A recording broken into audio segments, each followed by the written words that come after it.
In a way, this video is a continuation to my two previous fasting videos, fasting benefits, symptoms, do's and don'ts, and my 36-hour water fast and a 3-day fast testimony.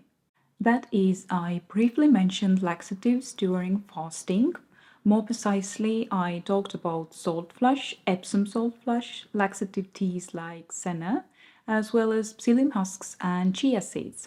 In today's video, I cover the basics of Epsom salt flush, that is, what is Epsom salt, what's the dosage, timing, results, benefits, as well as dangers, and finally, my own experience with Epsom salt flush. I promise it will be brutally honest. I mainly decided to make this video because most of the content I watched is more entertaining than educational, not informing people of the downsides, presenting it as some kind of a challenge even. So be ready to be informed. In case you find this video helpful, you're welcome to hit that thanks button or support my work on Ko-fi. Commenting, sharing, liking and subscribing goes a long way as well. What is Epsom salt? It's also known as magnesium sulphate. It's a chemical compound made up of magnesium, sulfur and oxygen. In case you're wondering, it is not Epsom salt that hospitals use before colonoscopy, for example. There, picosulfate with magnesium citrate is being administered. Epsom salt gets its name from the town of Epsom in Surrey, England, where it was originally discovered. For hundreds of years, this salt has been used to treat ailments such as constipation, insomnia, and fibromyalgia. Unfortunately, its effects on these conditions are not well researched. Most of the reported benefits of Epsom salt are attributed to its magnesium content, a mineral that a lot of people do not get enough of. It looks like table salt and is often dissolved in baths, which is why you may also know it as a bath salt. However, today I'm looking into drinking it for laxative effect. While it may look like table salt, its taste is distinctly different. Epsom salt is quite bitter and unpalatable for most people. More on that later when I talk about my own experience. Let's talk about how to do Epsom salt flush. Adults are usually advised to take 2 to 6 teaspoons, that is up to 3 tablespoons of Epsom salt at a time, dissolved in at least 8 ounces of water and consumed immediately on an empty stomach. It's said that you can expect a laxative effect anywhere from 30 minutes to 6 hours. You should consult with your doctor if you need a more individualized dosage or if you want to increase the dose to more than the upper limit. Please don't let children try it or force them to go through with it without doctor's consent. Anyway, it's said that approximately 1 to 2 teaspoons generally is enough for children. I need to mention this again. Unless you have the consent of a doctor, never ingest more than the upper limit. Taking more than you need can lead to magnesium sulfate poisoning. It's wise to start slowly. Try consuming 1 to 2 teaspoons at a time and gradually increase the dosage as needed. Remember that everyone's magnesium needs are different. You may need more or less than the recommended dose depending on how your body reacts and what exactly you are using it for. Additionally, when consuming Epsom salt, make sure to use pure supplement grade or food grade Epsom salt that does not have any added scents or coloring. I'll link an option below. You should also know that consuming Epsom salt will probably produce unpleasant side effects such as bloating and liquid stool. It should only be used occasionally as a laxative, not for long-term relief. If you use it as a laxative, make sure to drink plenty of water, especially when diarrhea begins. This may reduce digestive discomfort. Now, there are some dangers that you need to be aware of. There have been some cases of magnesium overdose. in which people took too much Epsom salt. Symptoms include nausea, headache, lightheadedness, and flushed skin. Also, older adults should be extra cautious because of the high profile of gastrointestinal side effects and magnesium toxicity. Other side effects may include hypermagnesemia-induced paralytic ileus. It occurs when the muscle contractions that move food through your intestines are temporarily paralyzed, and hypermagnesemia, especially with people with kidney failure. Also, magnesium-containing laxatives are not recommended for people with kidney insufficiency or cardiac dysfunction because of the high risk of developing electrolyte disturbances and volume overload from the absorption of magnesium or phosphorus. Even people who are otherwise healthy may develop these complications as a result of excessive use. A review of the literature shows that though rare and often unsuspected, severe hypermagnesemia frequently results in death, even in individuals with normal kidney function. If one is constipated, retention of magnesium-based laxative in the gut apparently serves as a reservoir for continuous magnesium absorption and may cause even death. Hypermagnesemia is an often overlooked electrolyte abnormality that has many symptoms. It has been observed after both accidental and intentional ingestions of magnesium-containing compounds. To illustrate, a 56-year-old man presented to the emergency department reporting weakness after an ingestion of Epsom salts used as a laxative and was found to be bradycardic, a heart rate that's too slow, as well as hypotensive with low blood pressure. He subsequently developed altered mental status and respiratory depression, and he needed intubation. His magnesium level was found to be greater than 9.5 milligrams per deciliter.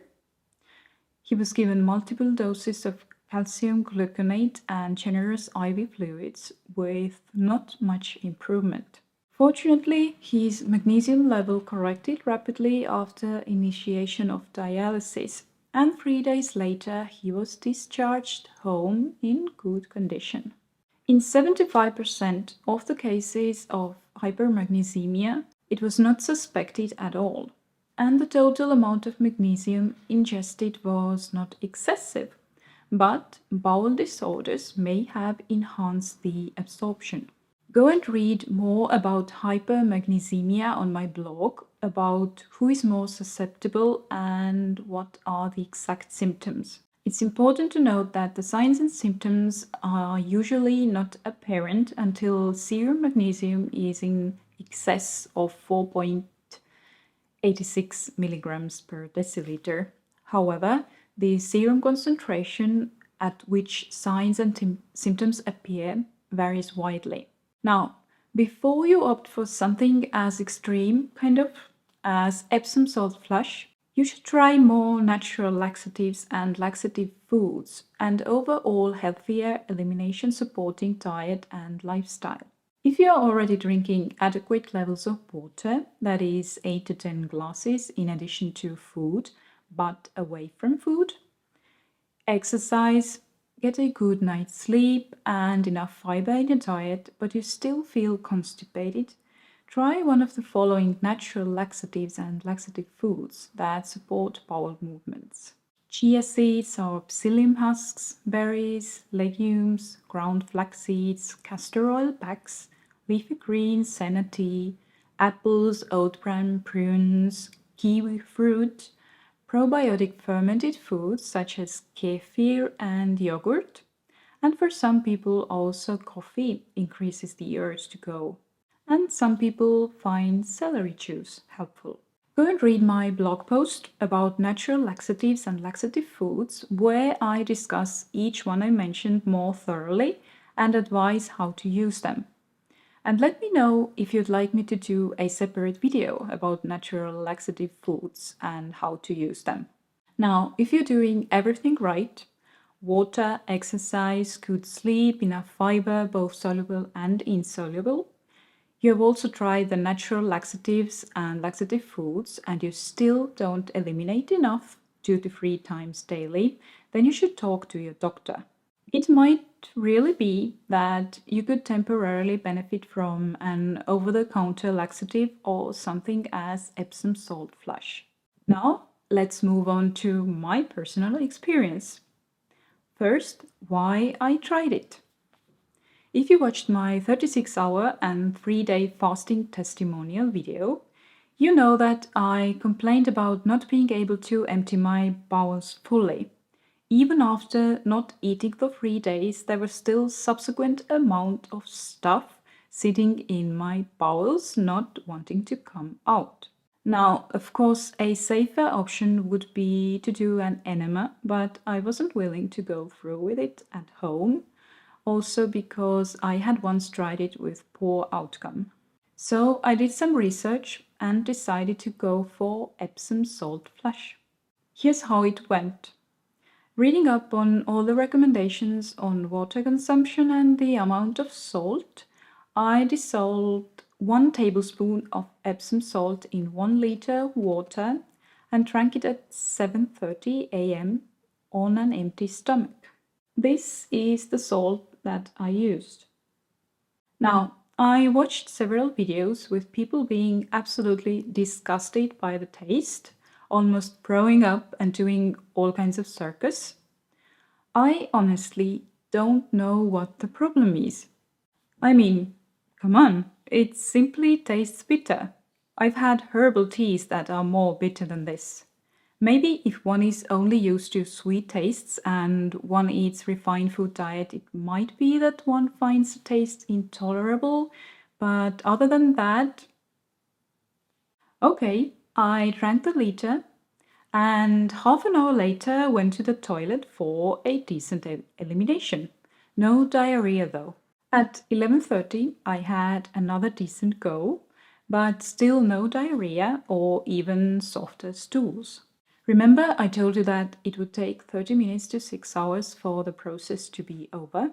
So I waited until 1:30 before I dared to go out. In the evening I had some rumbling in my stomach, but nothing happened. The next morning I was desperate for it to work and figured that the dosage wasn't right for me.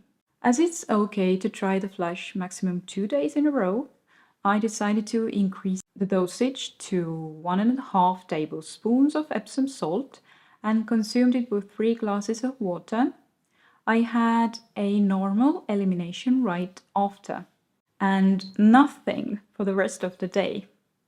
In the afternoon, I was quite worried that all that magnesium can do some harm if it's not eliminated, and decided to aid the process by drinking 3 doses of senna tea. Yeah, I went for 3 doses because 2 doses hadn't helped me much during my 3-day fast. I was quite bloated, but it didn't feel like I needed to be close to a toilet. I even ran some errands outside that afternoon.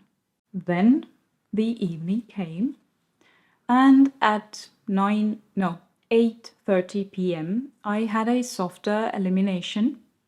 By 9 p.m. it was totally liquid and I had the worst diarrhea the whole night on and off. I literally slept in the bathroom until 2 a.m. No kidding.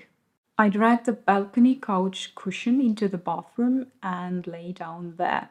The liquid bursts and bloating continued the next day, whole day, and I had the first solid elimination 2 days later, that is 4 days after I had drunk the first dose of magnesium sulphate. One thing that everyone seems to forget, dismiss, or just prefer not to talk about when it comes to the flush is what it does to your butthole. I mean, guys, the agony is real there. As soon as your stool turns liquid, it starts to burn. It's as if someone's holding a burning flame against your butthole. Not to mention the wiping, which is also a total agony. I honestly felt nauseous because of the pain. It's easy to laugh about it now, but when you're in that moment, it's not funny at all. I suggest you have baby wipes and some sort of ointment available. I used calendula salve, but even jojoba oil would be better than nothing. This is the salve I used. The story doesn't end there. I still didn't know what my right dosage was because of the laxative tea I consumed. I couldn't be sure whether the diarrhea was induced by the tea or magnesium sulphate. So I wanted to give it another go.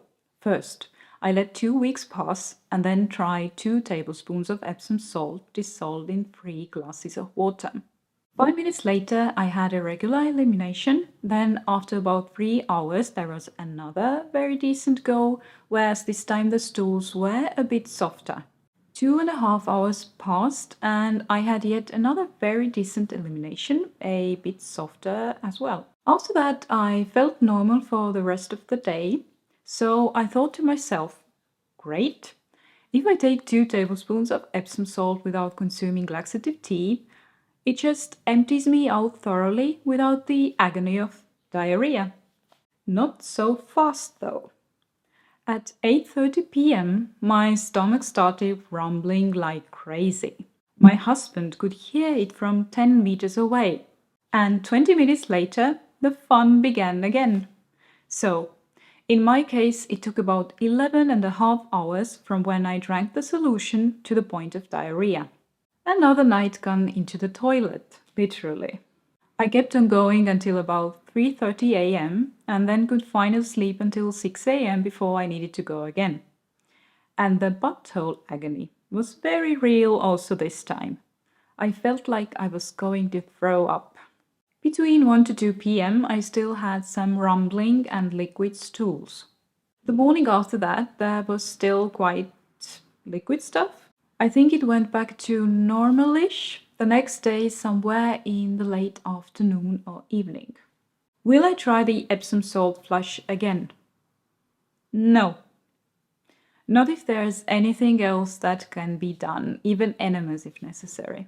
By the way, I have now amped up my water consumption. I realized that even though I drank about 5 glasses of water during the first half of the day, it somehow subsided in the afternoon and evening. So I probably wasn't drinking 8 to 10 glasses as is the recommended amount. Combining the adequate water consumption with exercise, good sleep, fiber-rich foods, and the addition of the natural laxative foods like chia seeds and oat bran, I now eliminate 2 times a day. I hope this video was more educational than entertaining, which most of the Epsom salt videos out there tend to be. Remember, there's a myriad of things you should consider before trying any extreme laxative procedures like Epsom salt flush is, and that there are real dangers as well. In case you have tried it, feel free to share with me and others in the comments.